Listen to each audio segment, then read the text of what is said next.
সূরা বাকারার 208 নাম্বার আয়াত। এই আয়াতে আল্লাহ তাআলা বলেন, ইয়া আইয়ুহাল্লাযীনা আমানু দুখুলু ফিস-সিলমি কাফা। হে ঈমানদারগণ, তোমরা পরিপূর্ণরূপে ইসলামে প্রবেশ করো। ইসলামে পরিপূর্ণরূপে প্রবেশ করেছি কিনা 6 আলামত। 6টি আলামত যদি থাকে আপনার আমার মধ্যে, তাহলে বোঝা যাবে ইসলাম পরিপূর্ণ মানতেছি। তো 1 নাম্বার হলো আত্মসমর্পণ করা, 2 নাম্বার নামাজ কায়েম করা, 3 নাম্বার ইখলাস, 4 নাম্বার বিশুদ্ধ আকীদা, 5 নাম্বার উত্তম চরিত্র, 6 নাম্বার লেনদেনে সচল থাকা। ওয়াওয়াসা বিহা ইব্রাহিমু বানিহি ওয়া ইয়াকুব ইয়া বানিয়া ইন্নাল্লাহা আস্তাফা লাকুমুদ-দীন ফালা তামুতুন্না ইল্লা ওয়া আনতুম মুসলিমুন। ইব্রাহিম নবী ও ইয়াকুব নবী তারা তাদের পুত্রগণদেরকে বলতেছেন, হে পুত্রগণ,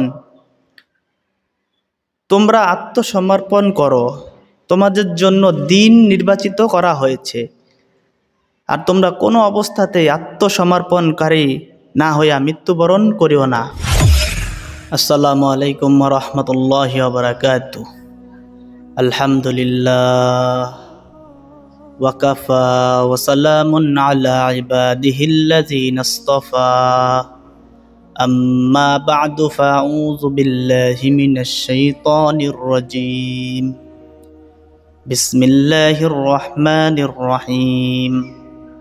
وقال الله تعالى في كلامه المجيد وفي فرقانه الحميد يا أيها الذين آمنوا ادخلوا في السلم كافة ولا تتبعوا خطوات الشيطان إنه لكم عدو مبين.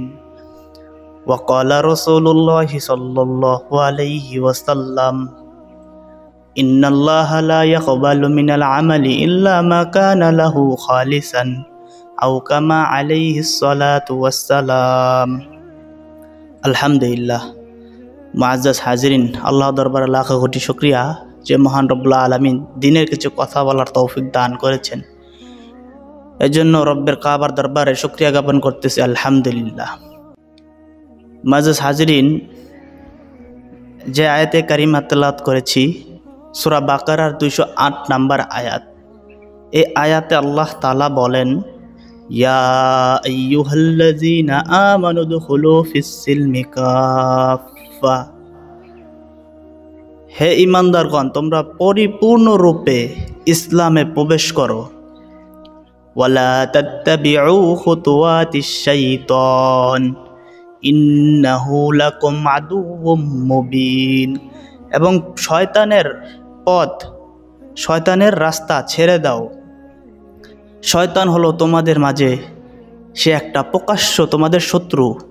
শয়তান তোমাদের প্রকাশ্য শত্রু।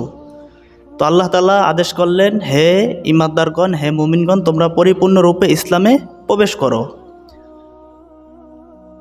বের মাহতারাম দোস্ত, ভাই বুজুর্গ, আমাদের দেশে বাংলাদেশে বর্তমান প্রেক্ষাপটে আমরা নামে মুসলিম, আমরা জন্মগ্রহণ করেছি মুসলিম পরিবারে, বাট আমরা পরিপূর্ণরূপে ইসলাম পালন করি না। কেউ হয়তো ব্যক্তিগত জীবনে ইসলাম পালন করে, কেউ নামাজ পড়ে, রোজা রাখে, হজ যায়, কোনো কোনো ক্ষেত্রে কেউ কেউ যাকাত দিচ্ছে।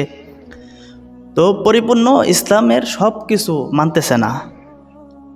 তো আমাদের বাংলাদেশে যে আমরা সবই করি কিন্তু অনেক কিছু মানি না।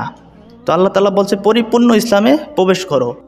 ইসলামে পরিপূর্ণরূপে প্রবেশ করেছি কিনা 6 আলামত। 6টি আলামত যদি থাকে আপনার আমার মধ্যে, তাহলে বোঝা যাবে ইসলাম পরিপূর্ণ মানতেছি। তো 1 নাম্বার হলো আত্মসমর্পণ করা, 2 নাম্বার নামাজ কায়েম করা, 3 নাম্বার ইখলাস, 4 নাম্বার বিশুদ্ধ আকীদা, 5 নাম্বার উত্তম চরিত্র, 6 নাম্বার লেনদেনে সচল থাকা। এক নাম্বার আত্মসমর্পণ। সূরা বাকারার 131 132 নাম্বার আয়াত আল্লাহ তাআলা বলেন, ইয ক্বালা লাহু রাব্বুহু আসলিম ক্বালা আসলামতু লিরাব্বিল আলামিন। স্মরণ করুন সেই সময়ের কথা যখন ইব্রাহিম আলাইহিস সালামকে তার প্রতিপালক আল্লাহ রাব্বুল আলামিন বলতেছেন আত্মসমর্পণ করুন। ক্বালা আসলামতু লিরাব্বিল আলামিন।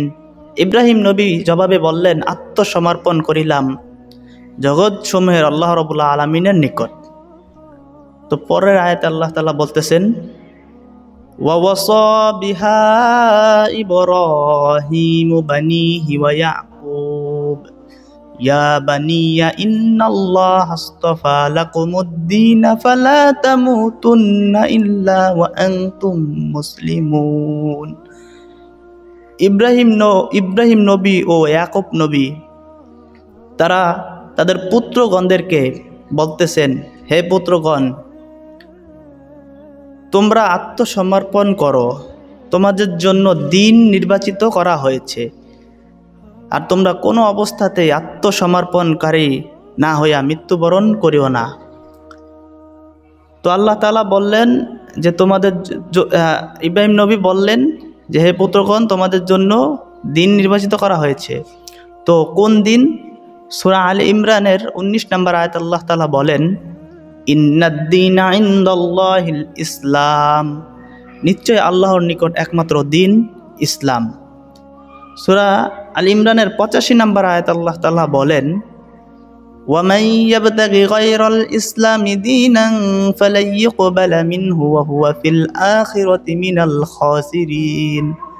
কেহ ইসলাম ব্যতীত অন্য কোনো দিন গ্রহণ করিলে তা কখনো তার থেকে কবুল করা হবে না, গ্রহণ করা হবে না। তো ইসলামই হলো একমাত্র দিন। তো ইসলাম ব্যতীত কেউ যদি অন্য কোনো ধর্ম গ্রহণ করে এটা কবুল করা হবে না। তো আমাদের সমাজে দেখা যায় যে অনেকে বিবাহ হয়, যে ছেলে হইতেছে মুসলমান, মেয়ে হইতেছে হিন্দু খ্রিস্টান, এরকম বিয়ে হইতেছে। পরে কি কয় যে যে যার ধর্ম পালন করবে, ছেলে তার ইসলাম ধর্ম পালন করবে, মেয়ে তার খ্রিস্টান ধর্ম পালন করবে। কিন্তু যা সম্পর্কটা হইতেছে প্রত্যেকটা হারাম হইতেছে।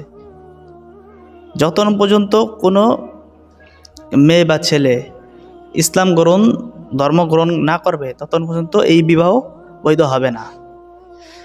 আল্লাহ তাআলা বোঝার তৌফিক দান করুক। তো সূরা বাকারার 131 132 নম্বর আয়াত এটা শেষ হইল। তো আল্লাহ তাআলা সূরা আল ইমরানের 102 নম্বর আয়াতেও বলতেছেন, ইয়া আইয়ুহাল্লাযীনা আমানুত্তাকুল্লাহা হাক্কা তুকাতিহি ওয়া লা তামুতুন্না ইল্লা ওয়া আনতুম মুসলিমুন। হে মুমিনগণ, তোমরা আল্লাহকে ভয় করো। আমাদেরকে বলতেছেন আল্লাহ, হে মুমিনগণ, তোমরা আল্লাহকে ভয় করো এবং তোমরা কোনো অবস্থাতেই আত্মসমর্পণকারী না হয়ে মৃত্যুবরণ করিও না। তো ইসলামে পরিপূর্ণ রূপে প্রবেশ করেছি কিনা এটা বোঝার জন্য 6 আলামত। 6 আলামতের মধ্যে 1 আলামত আত্মসমর্পণ করা, জগৎ সমূহের আল্লাহ রাব্বুল আলামিনের কাছে আত্মসমর্পণ করা, আল্লাহর কাছে বলা যে লা ইলাহা ইল্লাল্লাহ মুহাম্মাদুর রাসূলুল্লাহ, আল্লাহ ছাড়া, আল্লাহ ব্যতীত কোনো ইলাহ নাই এবং মুহাম্মদ সাল্লাল্লাহু আলাইহি সাল্লাম আল্লাহর বান্দা ও রাসূল, এই সাক্ষ্য দেওয়া। তো 2 নম্বর হলো নামাজ কায়েম করা। সূরা বাকারার 238 নম্বর আয়াত আল্লাহ তাআলা বলেন, হাফিজু আলাস সালাওয়াত, তোমরা নামাজের প্রতি যত্নবান হও, নামাজের প্রতি যত্নবান হও।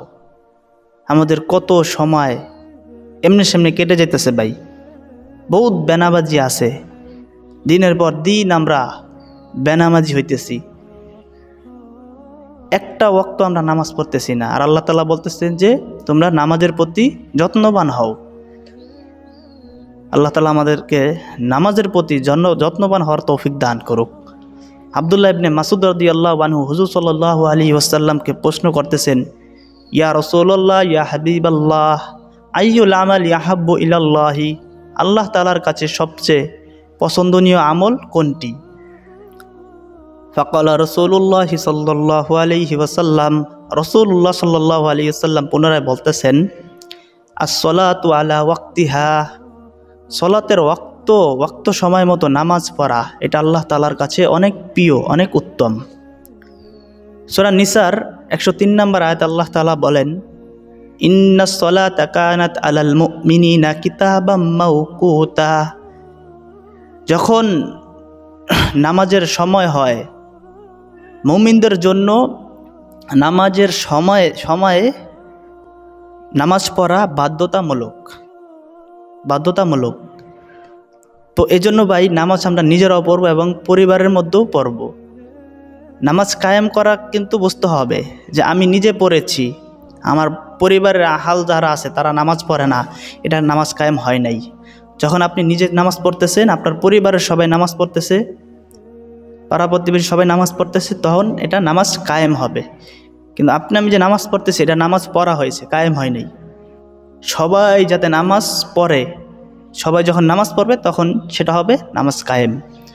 তো ইসলামে পরিপূর্ণ রূপে প্রবেশ করার মধ্যে একটি আলামত হলো আত্মসমর্পণ করা, 2 নামাজ কায়েম করা, 3 নাম্বার ইখলাস ছাড়া কোনো আমল আল্লাহ তাআলা কবুল করেন না। যে আমল আল্লাহকে রাজি খুশি করার জন্য এবং হুজুর সাল্লাল্লাহু আলাইহি ওয়াসাল্লামের দেখানো পদ্ধতিতে হয়, সে আমলই আল্লাহ তাআলার কাছে কবুল হয়। এজন্য ইখলাসের সাথে আমল করা। সূরা আনআমের 162 নম্বর আয়াত আল্লাহ তাআলা বলেন, কুল, হে নবী আপনি বলেন, ইন্নাস সালাতি ওয়া নুসুকি ওয়া মাহিয়ায়া ওয়া মামাতি লিল্লাহি রাব্বিল আলামিন। নবী আপনি বলেন, আমার নামাজ, আমার ইবাদত, আমার জীবন, আমার মরণ একমাত্র জগৎসমূহের আল্লাহ রাব্বুল আলামিনের জন্য, আল্লাহকে রাজি খুশি করার জন্য। তো রাজি খুশি করার জন্য আল্লাহর কাছেই করতে হবে। যদি মাকসাদ থাকে দুনিয়ার কোনো মানুষের দেখার জন্য এবং বেদাত তরিকায় করা, আল্লাহ কবুল করবেন না। এর জন্য ইখলাস ঠিক রাখতে হবে যে আমার প্রত্যেকটা কাজ আল্লাহকে রাজি খুশি করার জন্য।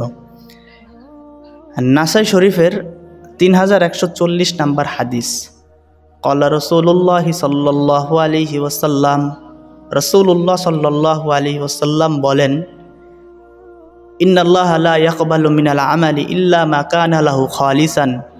আল্লাহ ততক্ষণ পর্যন্ত বান্দার আমল কবুল করেন না যতক্ষণ না বান্দা যে আমল করতেছে একনিষ্ঠ আল্লাহর জন্যই, আল্লাহকে রাজি খুশি করার জন্যই যতক্ষণ পর্যন্ত না করে। তো যতক্ষণ পর্যন্ত আমরা আল্লাহকে রাজি খুশি করার জন্য আমল না করব, ততক্ষণ পর্যন্ত সে আমল গ্রহণযোগ্য হবে না, কবুল হবে না। তো ইখলাসের নিয়তে আল্লাহ তাআলা আমাদেরকে আমল করার তৌফিক দান করুন। তো 3 নাম্বার গেল ইখলাস। 4 নাম্বার হলো বিশুদ্ধ আকীদা। আকীদায় শিরিক রাখা যাবে না, বেদাত রাখা যাবে না, শিরিক রাখা যাবে না। আকীদা যদি শিরিক থাকে সমস্যা, শিরিকি আকীদা রাখা যাবে না। সূরা লোকমানের 13 নম্বর আয়াত আল্লাহ তাআলা বলেন, ওয়া ইয ক্বালা লুকমানু লিবনিহি ওয়া হুয়া ইয়াইযুহু ইয়া বুনাইয়া লা তুশরিক বিল্লাহ ইন্নাশ শিরকা লাযুলমুন আযীম।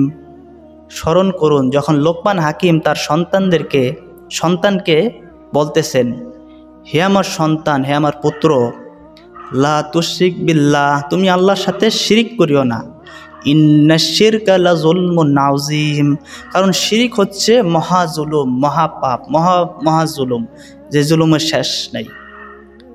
এজন্য আমরা ছোট ছোট বাচ্চাদেরকে শিখাইব যে বাবা শিরিক কোনটাকে বলে, আল্লাহ এক, তার সাথে যদি আরও কোনো অংশীদার সাব্যস্ত করি তখনই শিরিক হয়ে যায়। তো সন্তানদেরকে বোঝাতে হবে এবং শিরকি কোনো কাজ করব না, শিরকি মতাদর্শ আমরা পোষণ করব না।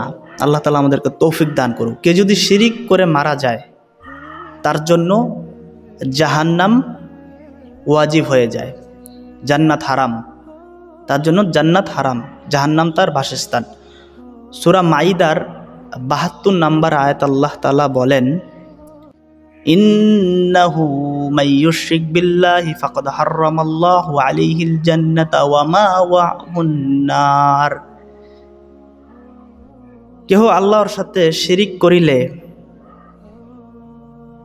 তাহার জন্য আল্লাহর জান্নাত হারাম, তার বাসস্থান হবে জাহান্নাম। তো শিরিক থেকে আমাদেরকে বাঁচার তৌফিক দান করুক আল্লাহ তাআলা। তো আকীদায় শিরিক রাখা যাবে না, বেদাত রাখা যাবে না। আকীদায় শিরিক রাখা যাবে না, বেদাত রাখা যাবে না, এবং বলা যাবে না যে বিভিন্ন আমাদের বাংলাদেশে পবিত্র স্থান, যে স্থানে বসে অনেককে বলেই গেছে বিগত দিনে যে গান বাজনা হারাম কোথায়, এটা আমরা পাই নাই। পবিত্র স্থানে সংসদে বসে এই কথা বলতেছে, গান যে হারাম এটা কোনো জায়গায় পাই নাই। এই যে না পাইছে তার দলিল দিতেছি যে সিয়াসিত্তা সহিহ বুখারীর সহিবের সব চাপ আছে, সহিহ বুখারী মুসলিম নাসাই সব পড়ে ফেলেছে, কিন্তু গান যে কোথায় হারাম এটা পাই নাই। যে না পাই নাই এটাই উত্তর দিতেছি। সহিহ বুখারীর 5590 নাম্বার হাদিস। এই হাদিসের বর্ণনাকারী আব্দুর রহমান ইবনুল আশআরী রাহিমাহুল্লাহ, তিনি বলেন সামিয়ান নবিয়্যু সাল্লাল্লাহু আলাইহি ওয়াসাল্লাম ইয়াকুলু লা ইয়াকুনান্না মিন উম্মতি। তিনি বলেন আমি রাসূল সাল্লাল্লাহু আলাইহি সাল্লামকে বলতে শুনেছি, রাসূল সাল্লাল্লাহু আলাইহি সাল্লাম বলেন যে অবশ্যই আমার উম্মতের মধ্যে এমন কতগুলো দলের সৃষ্টি হবে আর আবির্ভাব ঘটবে, আকওয়ামুন ইয়াস্তাহিল্লুনাল হিরা ওয়াল হারিরা ওয়াল খামরা ওয়াল মাআজিফা, যারা রেশমি কাপড়, ব্যভিচার, মদ, বাদ্যযন্ত্রকে হালাল মনে করে নিবে, মানে হারাম জিনিসটাকে হালাল মনে করে নিবে, হারাম জিনিসটাকে হালাল মনে করে নিবে। তো যারা এই বাদ্যযন্ত্র করতেছে, মদ গাঁজা খায়, তারা তো হালাল মনে করে খাইতেছে, করতেছে। তো এই জন্য পবিত্র সংসদে বসে বলা যাবে না যে বাদ্যযন্ত্র হালাল, কোন জায়গায় হারাম যেটা পাই নাই, এই যে হারামের দলিল দিলাম। তো আল্লাহ তাআলা আমাদেরকে শিরকি কাজ, বেদাত কাজ থেকে বেঁচে থাকার তৌফিক দান করুন। তো বেদাত কাজ করা যাবে না। সহিহ বুখারীর 2697 নাম্বার হাদিস, আন আয়েশা রাদিয়াল্লাহু তাআলা আনহা ক্বালা রাসূলুল্লাহ সাল্লাল্লাহু আলাইহি ওয়াসাল্লাম, আয়েশা রাদিয়াল্লাহু আনহার বর্ণনা, রাসূলুল্লাহ সাল্লাল্লাহু আলাইহি ওয়াসাল্লাম বলেন মান আহদাসা ফি আমরিনা হাযা মা লাইসা ফিহি ফাহুয়া রাদ্দুন।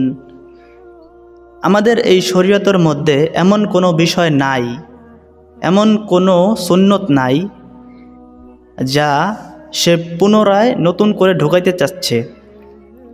আমাদের এই শরীয়তে এমন কোনো বিষয় নাই, সে কোনো সুন্নত যদি ঢোকাইতে চায়, সেই সুন্নত, সেই বেদাত কাজ প্রত্যাখ্যান করা হবে, তা গ্রহণ করা হবে না।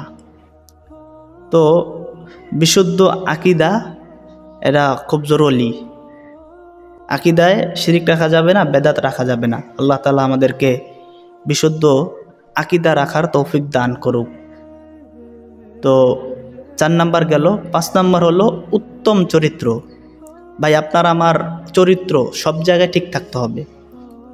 বাহিরে আমার চরিত্র সব সুন্দর, কিন্তু বাসায় আপনার আমার চরিত্র বিবির কাছে ভালো না, তা হবে না। তিরমিজি শরীফের 3895 নাম্বার হাদিস, আন আয়েশা রাদিয়াল্লাহু তাআলা আনহা ক্বালা রাসূলুল্লাহ সাল্লাল্লাহু আলাইহি ওয়াসাল্লাম, আয়েশা রাদিয়াল্লাহু আনহার বর্ণনা, রাসূলুল্লাহ সাল্লাল্লাহু আলাইহি ওয়াসাল্লাম বলেন খায়রুকুম আহলিহি ওয়া আনা খায়রুকুম লি আহলিহি। তোমাদের মাঝে সেই ভালো, সেই উত্তম যে তার পরিবার নিকট, তার স্ত্রীর নিকট ভালো। আর শোনো, আমি মুহাম্মদ সাল্লাল্লাহু আলাইহি ওয়াসাল্লাম তোমাদের চাইতে, গোটা পৃথিবীর যত লোক যা আছে সবাই চাইতে আমি আমার পরিবারের নিকট সবচেয়ে ভালো, সবচেয়ে উত্তম। এবং হাদিসের শেষে আল্লাহ রাসূল সাল্লাল্লাহু আলাইহি সাল্লাম আরও একটি কথা বললেন ওয়া ইজা মাতা সাহিবুকুম ফাদাউহু, তোমাদের মাঝে কেউ যদি মৃত্যুবরণ করে তাহার মৃত্যু হয়ে যাওয়ার পর তার সমালোচনা করিও না। তো উত্তম চরিত্র আপনারা আমার পরিবারের কাছেও ভালো হতে হবে এবং বাইরেও ভালো হতে হবে, উত্তম চরিত্র। 5 নাম্বার, লেনদেনে সচল থাকা। একজনে মনে করেন যে টাকা পায়, ডেট দিয়েছেন গেছে শুক্রবার, কত যে শুক্রবার গেল টাকা আর দেওয়া হলো না, এরকম না। লেনদেনে সচ্ছল থাকতে হবে, ভালো থাকতে হবে।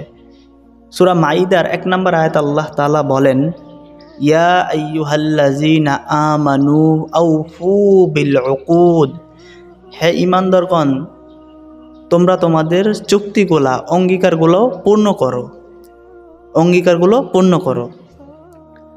তো যাই আলোচনা করলাম, আল্লাহ তাআলা আমাদেরকে আমল করার তৌফিক দান করুক। এই হলো ইসলামে পরিপূর্ণ ঢুকেছে কিনা, ইসলাম পরিপূর্ণ মানতেছে কিনা বোঝার জন্য 6টি আলামত। 1 নাম্বার আত্মসমর্পণ করা, 2 নাম্বার নামাজ কায়েম করা, 3 নাম্বার ইখলাস, 4 নাম্বার বিশুদ্ধ আকীদা, 5 নাম্বার উত্তম চরিত্র এবং 6 নাম্বার লেনদেনে সচ্ছল থাকা। যাই কিছু বললাম আল্লাহ তাআলা আমাদেরকে পরিপূর্ণরূপে মানার তৌফিক দান করুক। আমিন। ওয়া আখিরু দাওয়ানা আনিল হামদুলিল্লাহি রাব্বিল আলামিন। আসসালামু আলাইকুম ওয়া রাহমাতুল্লাহি ওয়া বারাকাতুহু।